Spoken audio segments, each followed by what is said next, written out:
Welcome. I was just told it's 10:01. Sorry, we're 1 minute late.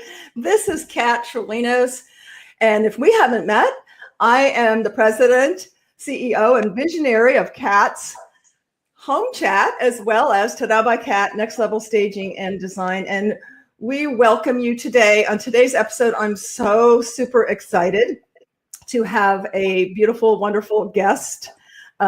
And I'm going to introduce her in a second. But if you've ever homeschooled, if you've ever thought of homeschooling, if you were thrown into homeschooling because of COVID, maybe now you're just partially homeschooling, or you know somebody, you want to watch this episode. It's going to be broadcast in 48 hours on YouTube, so you can post questions on YouTube. You can post questions here if you see it. Share it with someone who needs to know. And we are happy to be able to share with you and enrich lives today. Without further ado, I'm going to introduce my beautiful guest, Jen, who happens to be my beautiful daughter-in-law and mother of my 3 grandchildren as well. And I'm not going to steal your thunder, Jen.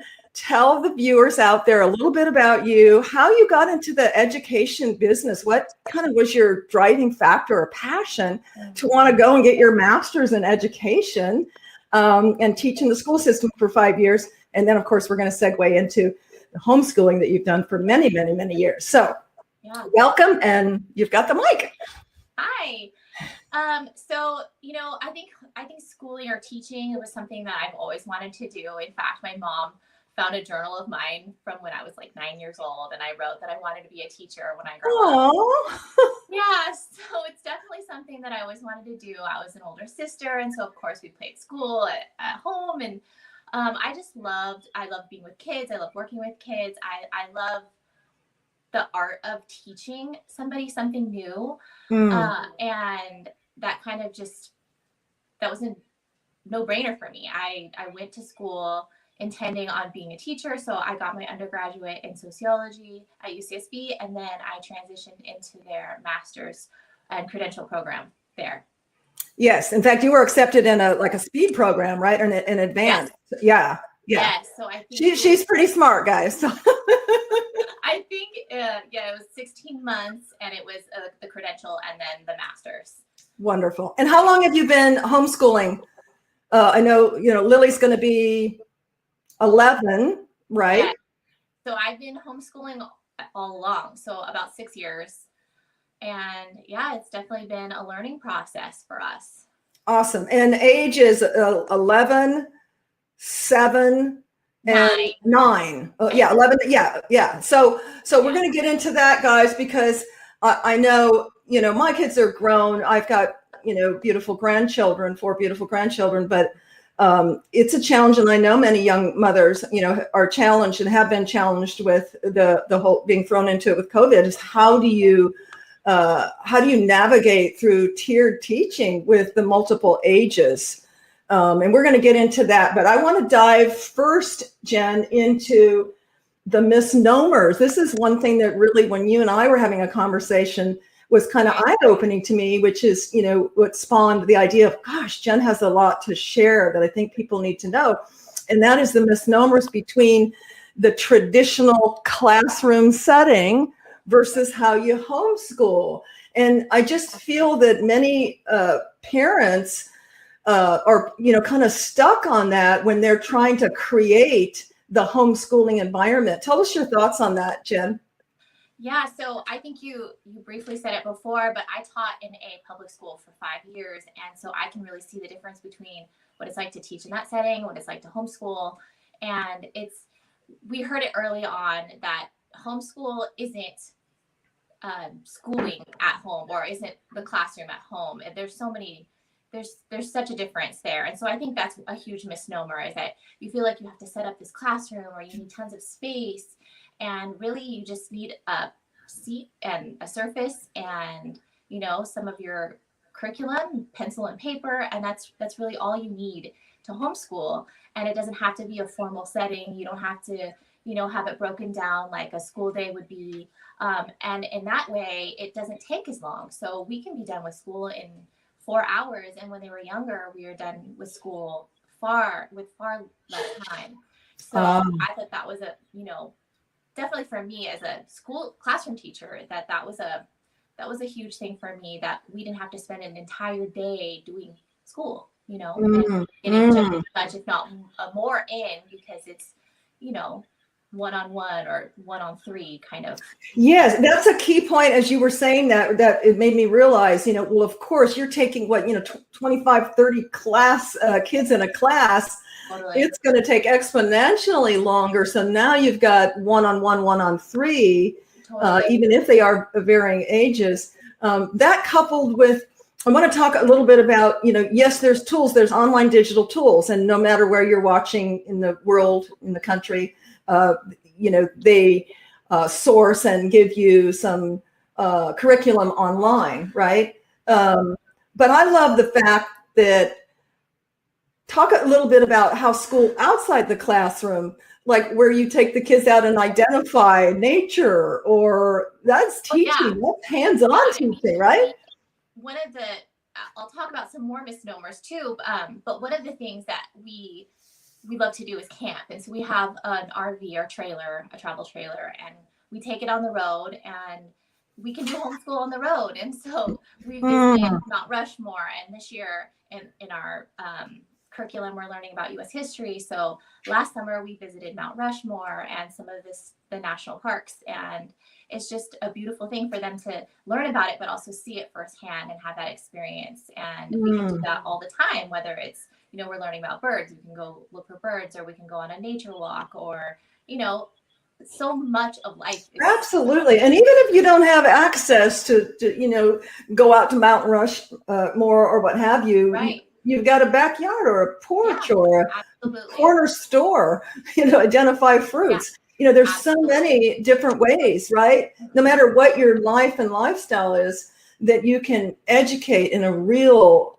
world sense, hands-on real world sense, not being regimented to the curriculum of just a book.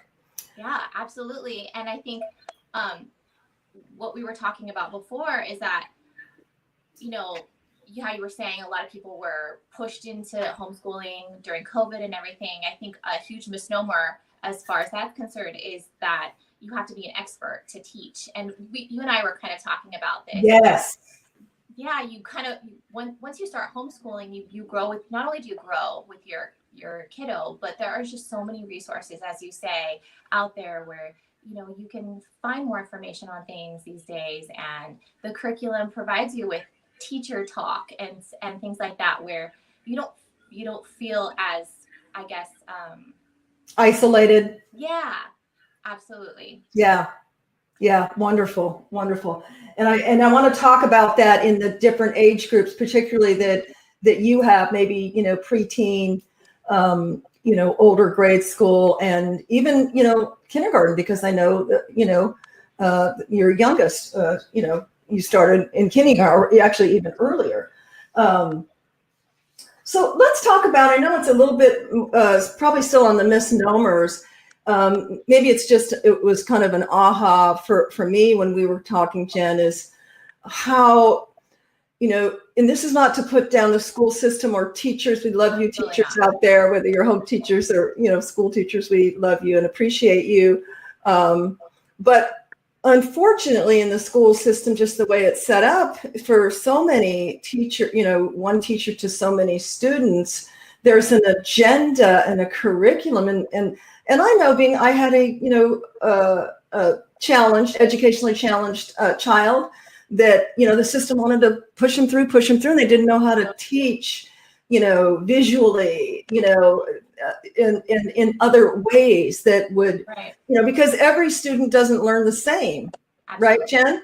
So what happens in the school? I know you were with the younger kiddos, but kindergarten and first grade, was it? Yes. But I think even as you advance into the higher grade levels, the agenda and the school system and the monetary composition and all of that lends itself to pushing them ahead. Right. Can you talk about that a little bit for our viewers? From my perspective as a public school teacher, yes. So I do agree with you. I think that is definitely It's definitely something that can happen. I know there are teachers out there who are doing their absolute best to get the kiddos into the programs that they need to be in order to help them throughout the school year. Yes. You know, again, you're one teacher with, I think I had 32 students my last year teaching, Wow. and I was the only one in there. So, oh, wow. No teacher's aid or anything. I Wow. do not have a teacher's aid, and you know, you do the absolute best that you can, and because really you love your students. But I think if I transition that into homeschooling, then you know, Adam and I joke because he's like, "What grade are the kids in?" We don't really give them a grade Equate. level. Ah. Yeah, and so I tell them what grade they're in because you know I don't want them to be caught off guard in public when somebody says, "What grade are you in?" But really, what we're doing is we're teaching, and we're you know they incrementally, and so Lily might be learning pre-algebra next year, and she's only 11. So Okay, and so I have to interject here because these are my beautiful grandchildren as well. Now, my never to be so humble, of course, comment is that they have fabulous genes, which they do. I'm part of it being glamour, but these two are pretty brilliant.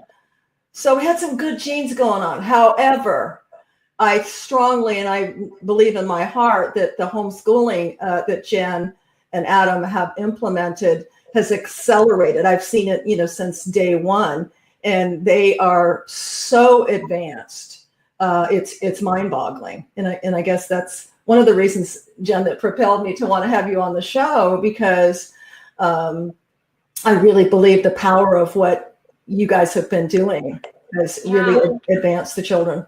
It's kind of that slow and steady wins the race, you know, where oh my gosh, we just watched Zig Ziglar. Yeah. It's the steps to success, not the elevator. Slow and steady. I love it. Yeah, that's exactly it. And what I was going to say is that it doesn't seem scary, you know. She doesn't know she's going to be doing pre-algebra next year, or possibly doing pre-algebra next year, but it's that she's just been learning along the way, and we've been kind of learning with her, and or being reminded of things with her and with all of the kids, you know. And it's fun for us as well. I say us because my husband Adam, he you know, he'll help, and he does the math, he grades the math and things like that. It's our whole family's involved in this. Okay, so and I want to stop you right there, because I know, you know, I've tried to look at the new math, you know, with my granddaughter Tanya and Elizabeth. You know, I'm like, right, wow, you know. So if you're like me and others, and you know, you don't have a support system that can kind of fill in that gap of maybe that's your weaker spot now, again, you know, where would you go? Where would you go, Jen, if let's say you didn't have, you know, a support system? Where would you go when your mind starts getting pickled over new math, let alone pre-algebra? Right. So for us, we have a curriculum. So I have a teacher's handbook that I can look in, and I can learn more about things that I might not know. You can go to the curriculum webpage and, you know, ask them questions. Most of these curriculum companies are small, and you can get an email from them. Oh, nice. And nice. You know, so in case folks don't know, Jen, what that is, and again, you know, maybe I'm asking questions that don't make sense because I don't homeschool, but is that a generic, not just a school district? Is there a particular website you would recommend? You said a curriculum website. So that's the beauty. That's another beauty of homeschool, is that you get to choose the curriculum that you want to teach. So Adam and I, we went to a convention, a homeschool convention, and you can take classes and you can learn about different curriculums. And then they have a huge showroom of all the different companies and curriculum, not all, but a lot of them. And you just go up to them and you can ask questions and learn more about the curriculum and just see if that's the right fit for you. And that's actually how we found our math. We found our math through one of the classes. We sat through it. He taught the lesson as if he were teaching a student. Wow. And it was very hands-on, and we love that. That was one of the things that we really were looking for with the math, is we wanted to connect it. We wanted a context for what they were doing, and this math really did a great job. We do math UC. What's it called? It's called Math U letter C. UC, Math UC. Okay. So guys, check that out. My son and daughter-in-law, if you can't tell, they're very detailed and they research things to find out, what's a good fit that may or may not be a good fit for you and your family. Now, I'm assuming, Jen, that Math UC, is that a broad platform that you could teach multiple ages in a family? Should you have multiple kids? Yes. So once we decided on that math and once we started it, we loved it. And so it was an easy fit every year or every time they finish, a curriculum year or maybe just that packet, they move on to the next one. And it's pretty simple once you get that kind of established. Wonderful. Mm-hmm. Okay. I don't know if this was on our bullet point, but I know we talked about it conversationally, and I know other folks do that, like, well, wow, how do the kids socialize? How do they get socialized being, and I have to interject right here, having spent some recent time with my grandkids, very blessed to have done so, that they are in such synchronicity. They really are. Amazing. Their siblings are related, but it's beyond that. I don't even have time to go into all of the detail because there's a boy and two girls and the age differences, but from tea party to cowboy, a meshing and synchronicity that's mind-blowing. Right. So how would you answer that, Jen, for folks that said, oh, well, gosh, how do you socialize them? Right. I think, that's definitely under the misnomers is people don't think that I mean, honestly, that's one of two main responses that we get when we say that we homeschool is, how do you socialize them? And people are genuinely wanting to know. And I mean, I just have to say that they've been in all types of things, whether it was church, Sunday school, and part of, a choir, they have done sports, they've done horseback riding, soon to be karate, music lessons, voice lessons. Exactly. Yes. And then not to mention, they have a bunch of little friends and have over the years. So they get a ton of socialization. And I think it also depends too on what your view of socialization is. For us, school is school. We're not necessarily socializing in school. It's our extracurricular activities that creates that socialization. And it's also how, we teach them. Look into somebody's eyes, ask them questions, be a good listener, those type of things that are just skills that they just need to know in general. So I love that, Jen. I really love that because I personally believe that, unfortunately, some parents have, with busy lives and both parents working and all of that, definitely left the school up to have the responsibility of socializing them. Right. And so I love that, because those are things that you can and have, taught them on instead of the hard way of, so-and-so's mean to me and they're ganging up, having to navigate through, that kind of thing, relational thing. Yeah, absolutely. Right. Absolutely. Before we get off misnomers, is there anything else, Jen, that's top of mind for you that we haven't covered on that? I think one of the things that somebody has, or not somebody, but generally people say is, both to Adam and I, is, you homeschool, you must have the patience of a saint or whatever. And that, while that's a kind comment, it's sort of, I don't know, it discounts the fact that I'm not all that patient. Of course, I'm learning to be patient, but so what has helped you harness that patience? The patience needed to do homeschooling. What do you think through the years?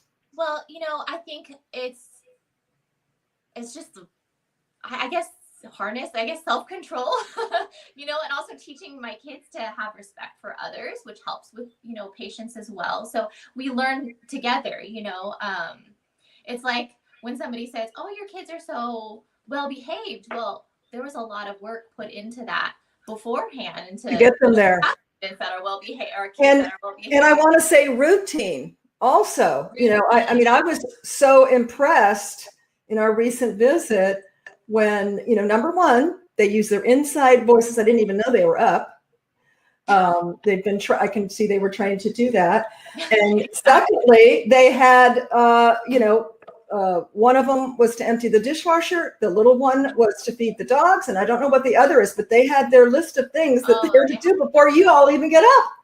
Yeah, exactly. And I think that bringing that into homeschool, that's a huge thing, because now that they're at a level where they can do independent work, obviously my youngest, he's not doing quite the independent work that the girls are doing, but they can get up, and they get up and they do their math. So we usually work on a math packet for a whole week. So after the first day, it's review. So they can do their math pages in the morning. They do reading in the morning. While you're doing something else, or you're organizing for the next. Exactly. While I'm getting ready, or I'm reading myself, or. So teaching them independence, discipline, social skills, all of that I think is critical, as opposed to get in your seat, cheeks in the seat. Yes. You know what I'm saying? Which that's important too, but it's different. And I think just so much richer and broader. But back to the topic of patience of a saint, that took organization, pre-thinking, having them organized so that you can organize your day, and get the best from and out of them.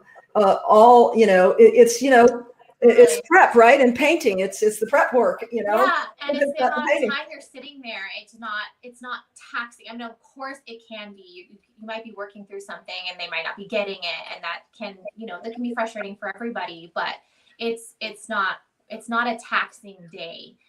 To where you're going to lose your patience, or it's going to, you haven't been fed. Because you don't have to push through that, 30 minutes, and then you've got to do this, and then you've got to do that. So you take a break, you take a breather, you take a break.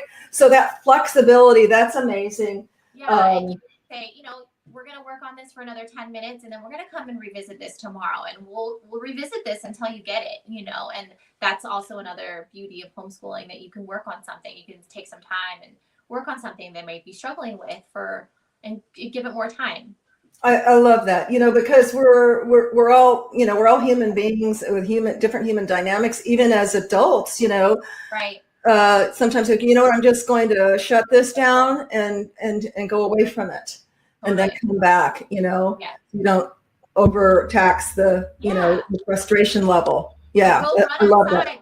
Take a 10-minute break, go run outside for a little bit, and we'll come back and refocus. Right. So on that, do you schedule that, like they do in schools, recess time, or, stretch time, play time? Is that an integration, as long as the weather's good? Yeah. So what we do is we do our independent work, and then we create longer breaks. And so there's an hour of, just go play time. And then we'll revisit school, and then we'll work on it for a couple more hours, and then we have lunch, and then they can do something after that. So the day I don't like sitting down and just pushing through our homeschool day. We really break it up into sections, and that also allows me to get things done that I need to get done around the house as well. Right. I love that. Yeah. Let's move into tiered age teaching, and I know some of it is going to kind of cross over to what we've done, but is there anything you want to share in terms of with folks who may have multiple ages, and what is a couple of tips that you would share with our viewers on how to navigate through let's say a 5-year-old, a 10-year-old, a 14-year-old? Definitely. So when we went to our convention, I'm a huge advocate of going to one of the homeschool conventions. They're encouraging, they're inspiring, but one of the things that somebody said to us was that homeschooling with multiple ages is like a school bus with different stops. So you're all kind of heading in the same direction, you're going home, but everyone kind of is being dropped off at a different place. And that's kind of the same thing with school, is that for example, this year we're doing U.S. history, so we're doing state reports, and which is just a report on the state. And for us, we do it together. We all learn about the state together. We figure out the state bird and the flower, and we learn about the motto and the seal and kind of the history behind all of that. And we all three of them do the same thing where they cut it out, they paste it in, they write the motto, they write the state capital. For Ezekiel, that's it. That's what he does. The girls, as we're learning about it, they are writing facts down about the state. And so they have to, use sentence structure, and they have to use proper grammar and practice that right now. Whereas Ezekiel, he can kind of stop there and just listen. And so it's tailored. You're doing the same thing, but it's just tailored to their ability. And that's wonderful. The girls are doing the same writing program, but because Ella's younger, I don't expect the same type of writing and the same, I guess, detail that I would expect from Lily, because she's been doing it longer. So in that sense, it's really nice because you just tailor in that moment. There are some things like math where we're not all doing the same thing. And sure. In that way, the girls might be working on something independently, and I'm just working one-on-one with Ezekiel. And then when they need my help independently, then he's doing something not independent. When they're needing my help, then he's working on something independently. And so that's kind of how I love that. I love that. So that's a perfect, example of, how you can streamline and maximize those tiered aging, kiddos that you're teaching. And, and it makes sense now too. It's just a natural symbiotic movement for the younger kids to be elevated, right? Right. Because you're not just limiting them. Okay, cut out a picture and here's it's kind of, synergistically weaving, how can you not elevate your learning? How could the little one not elevate their learning? Right. Because of this, especially in something like history. Yeah. Yeah. That's genius. Yeah. That's wonderful. So how, Jen, with 3 kiddos, 11 and younger, and a husband and a house and everything, how do you balance, your personal life? What would you like to share with our viewers on how you balance your personal life when you're full-time, full-time, which again, it's not 8 hours at school, but, full-time educator. How do you balance? Well, I think, like you said before, we definitely have a schedule. We have a routine, and we know what we're doing. I block out. I have I have a plan book right here, and this is okay. a guide for me. We don't necessarily follow it to the T, but I know what we're doing in each day, and it's just a matter of getting those things done. So let's say we have a dentist appointment in the middle of the day, or I have a doctor's appointment in the middle of the day. We can stop doing school because we have a checklist basically, and then we just insert that time in somewhere else. So I love the flexibility of it. Yes. Years ago, Adam knows, I worked for AT&T Corporation, and I worked virtual. And the beauty of that is I could go to a little, Easter parade at their school, or a dress up Halloween or whatever in the middle of the day. I might, just choose to do my Excel report, at 10 o'clock at night, but I could, I could. So it sounds to me like you really can have the best of both worlds because of the flexibility. Absolutely. It's very flexible. And also Adam works from home. So of course that's another added bonus, because I do have the leisure to go out and get things done, and the kids can stay here. And I know that that's not the case for everybody. So I do know that the homeschool community, there are so many things that you can get involved in. This is kind of part of socialization. There are cohorts, there are, you can join Facebook groups and learn about activities that are happening in your community for homeschool students. A lot of colleges put on programs for homeschool students. So I think that there's just so much out there. And once you do meet people in the homeschool community, you can kind of rely on them for help with childcare, or, the people, I've seen tons of people do swaps where, they might have the kids for a couple of hours on a Tuesday, but then in return they take someone else's kids for, some time on another day. And so I love that. So guys, if you didn't hear that, because, not everybody has, I raised 3 kids with really no family support. And it's just a super blessing if you do have support. I know you've got your parents, but they're, not close. So that's awesome. Yeah. To get involved with homeschooling groups, local groups, et cetera, and be a resource for each other, to help balance your time.